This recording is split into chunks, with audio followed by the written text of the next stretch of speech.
안녕하세요. 몽골의 이수의 이수입니다.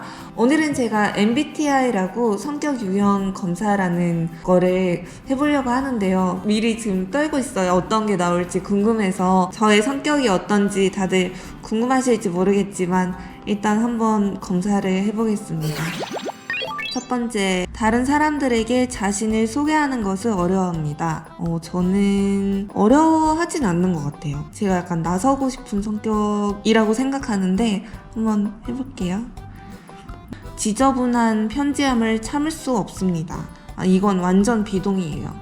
핸드폰을 열면 화면에 문자나 이메일이 밀린 게 뜨잖아요. 근데 그게 2000개 넘을 때까지 그냥 냅둔 거예요. 그래서 한동안 친구가 저보고 막 또라이라고, 논쟁에서 이기는 것이 상대방을 불쾌하지 않도록 하는 것보다 더 중요합니다.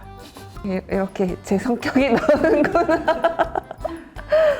근데 이거는 비동의 쪽에 들어갈 것 같아요. 상대방을 불쾌하게 하면 저도 불쾌함을 느끼기 때문에 집과 업무 환경이 잘 정돈되어 있습니다. 비동의. 주목받는 일에는 관심이 없습니다. 이건 또 비동의예요. 주목받고 싶어요, 저는. 그래서 방송을 하고 있어요. 네. 사람들 때문에 화나는 일이 거의 없습니다. 완전 비동의. 사람들 때문에 화가 나죠. 사람들이 아니면 화가 안 나요, 저는. 감정의 기복이 심할 때가 완전 있어요. 업무 스타일이 체계적이고 조직적이라기보다는 그때그때 몰아서 처리하는 편입니다. 완전 동의. 체계적인 사람이 아닌가 봐요. 그래서 더 고통스러워요. 체계적이고 싶은데 절대 그럴 수가 없어요. 집에서 막 테이블 위에 뭐 올려놓고 이런 거를 못 보는 성격인데 항상 뭐가 올려져 있어요. 그래서 화가 많아요. 부모로서 자녀가 똑똑하기보다는 착하게 성장하기를 바랍니다. 비동의예요. 똑똑하게 자라야죠.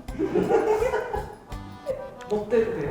똑똑하면은 못된 거를 이제 구분을 할 수 있잖아요. 머리가 좋으니까. 사업을 하는 경우 충실하지만 실적을 못 내는 직원을 해고하기를 어려워합니다는 비동의.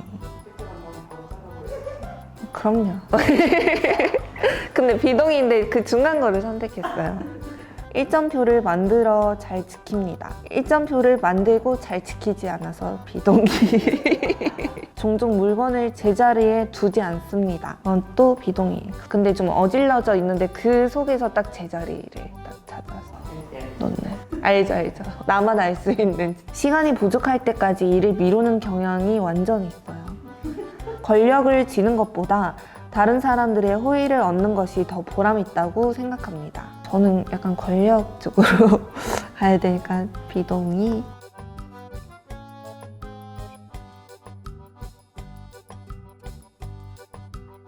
마지막이네요.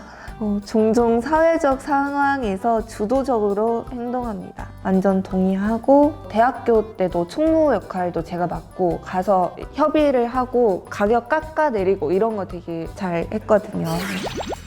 검사 결과를 눌러볼게요. 뜨거운 논쟁을 즐기는 별론가. ENTP 읽어볼게요. 변론가형 사람은 단순히 재미를 이유로 비판을 일삼습니다. 잠시만요. 이거 아까 그 질문에서 나온 것 같아요. 매출이 얼마 안 나오면 직원 잘라버린다. 이게 약간 아마도 이들보다 논쟁이나 정신적 고문을 즐기는 성격 유형은 없을 겁니다. 맞아요. 그러니까 정신적 고문을 즐긴다기보다 한국어를 열심히 배운 이유도 그 이유 중 하나예요. 논쟁을 하고 싶은데 답답하니까 말을 못 하잖아요. 제가 막내여가지고 언니 오빠들하고 말싸움으로 절대 지지 않았던 게 이렇게 나오네요. 정작 지루하고 고단한 업무를 맡기면 무슨 수를 써서라도 빠져나갈 궁리를 합니다. 와, 이거 완전 맞아요. 어릴 때 엄마가 막 재밌는 거 안 시키고 지루한 거 시키고 그럼 그냥 무조건 도망가고, 때에 따라 이들의 성향이 유익하고 작용할 때도 있지만 유익할 때도 있어요. 예. 변론가형에 속하는 유명인이 톰 행크스, 토마스 에디슨, 조커. 그 영화를 보면서 조커 쪽에 좀 있었거든요. 맞는 것 같기도 한데. 이렇게 MBTI 검사를 하고 목도 멘탈도 다 털리고 저의 성격을 이렇게 오늘 알아보았고요. 매운 게 땡기네요. MBTI 성격 유형 검사를 아직 못 해보신 분들이 계시다면 꼭 한번 해보시고, 저는 ENTP가 나왔으니까 저랑 비슷하신 분들 계시면은 밑에 댓글 달아주세요. 같이 친구예요, 우리. 좋아요, 구독 잊지 마시고 다음 영상으로 또 뵙겠습니다. 저는 매운 거 먹으러 갈 거예요. 안녕. 하지만 이거 끝까지 봐야 돼요. 무서운데.